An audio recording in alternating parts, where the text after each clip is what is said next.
Today on Minecraft and something else, we're going to start by changing up what order we do things in. And we're also going to rename it Crossover.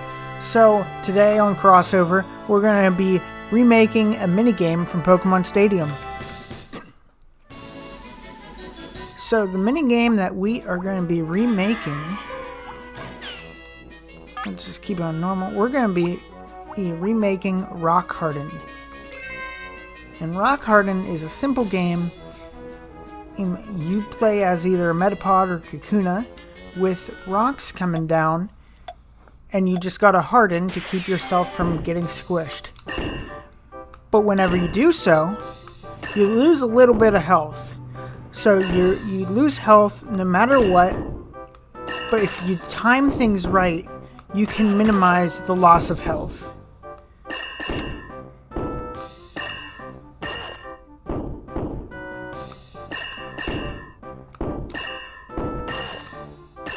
So you see, the red computer has been doing very well in keeping his health from dropping because he has not been missing any of these boulders.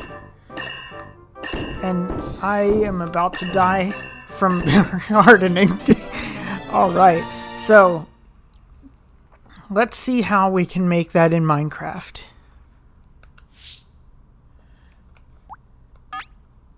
Okay, so let's go over the parts that we need to put this minigame together. First off, we've got to have a spot for the player to stand. So we got this here, and we got a lever that they can see.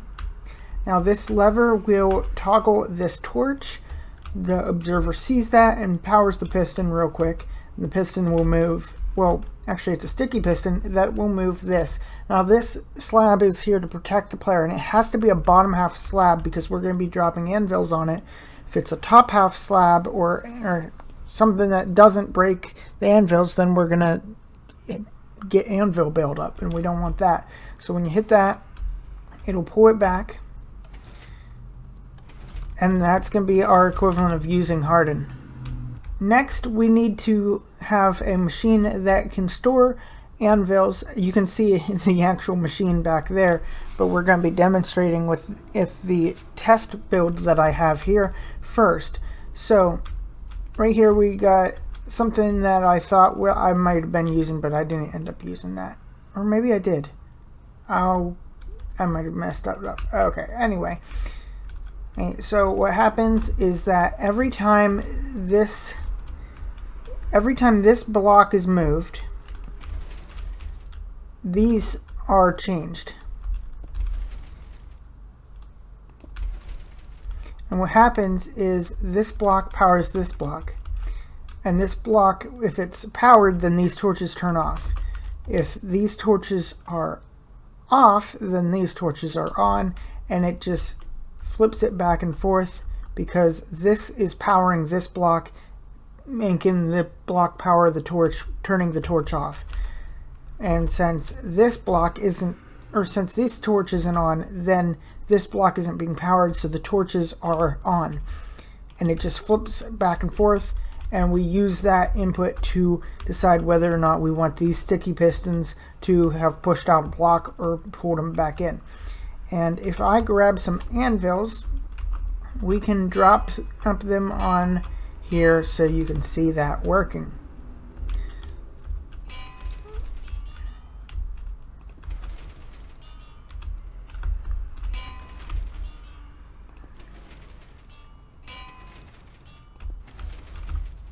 Alright, so we got that.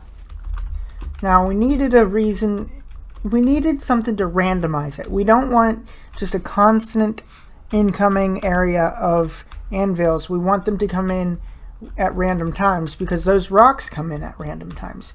So we got this here. Now this is a design by Wi-Fi's.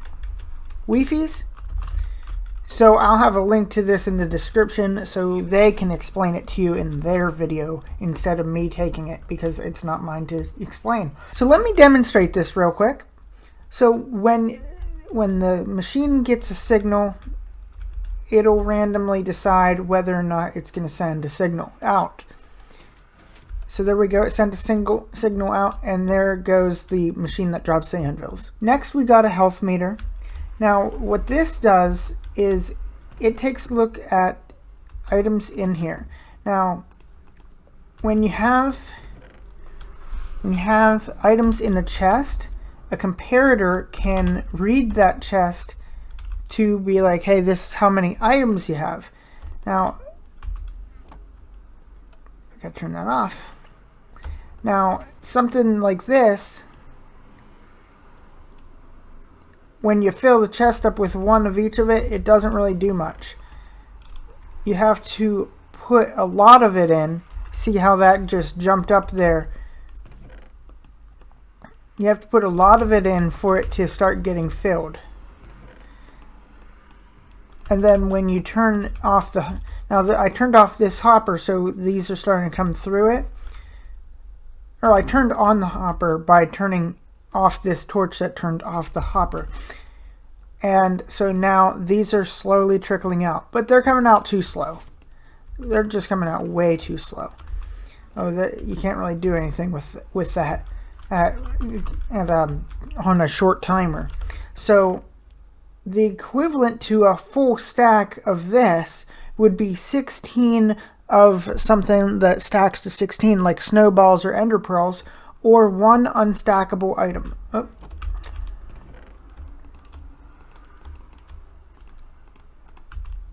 So if we put a shield in, we get it a lot faster. Look how fast that is filling up over there on the left. And with just 27 items, we have a full signal here, a full health bar as we are using it. Now this machine, let me break this so that way it is empty. So this machine, what it does is it empties the shields out one at a time, and that quickly drains the health bar. So you don't want to have the machine running for too long, because then you run out of health. And then right here, as you've seen, we recognize that this wasn't powered anymore, so this piston pulled the slab back. Now that slab is going to be what we're going to be having the player stand on. All right, now for the whole mini game to be put together. Now this mini game will kill you, so make sure to set a bed nearby and set your spawn.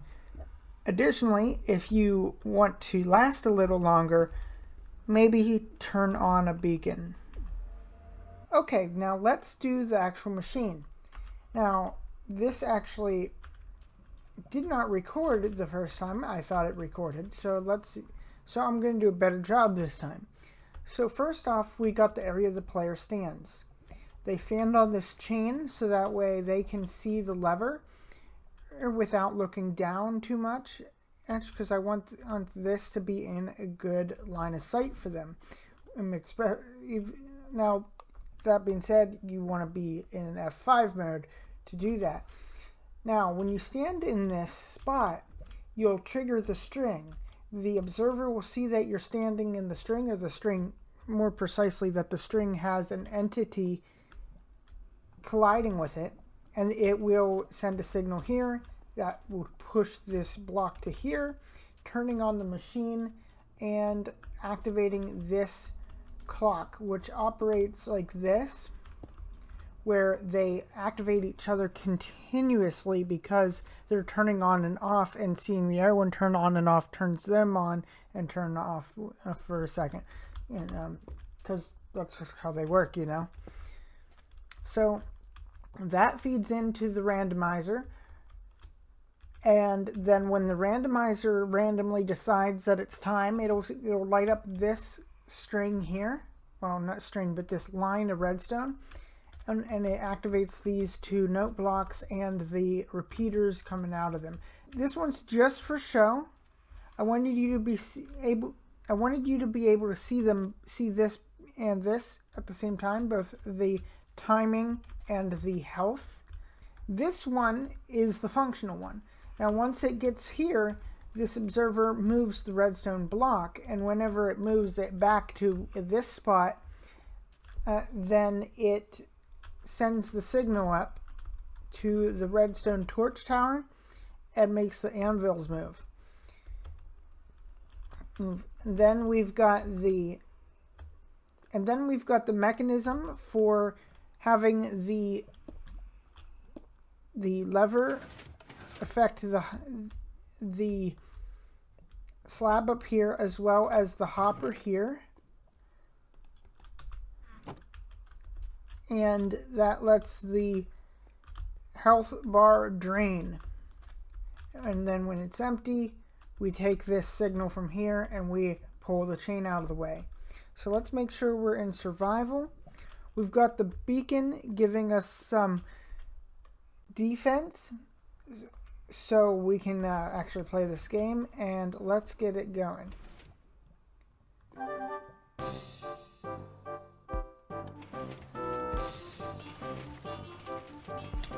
Oh no. Okay. Oh. Did I win? No! I might have won. Let's check the replay footage and see if I had ran out of anvils.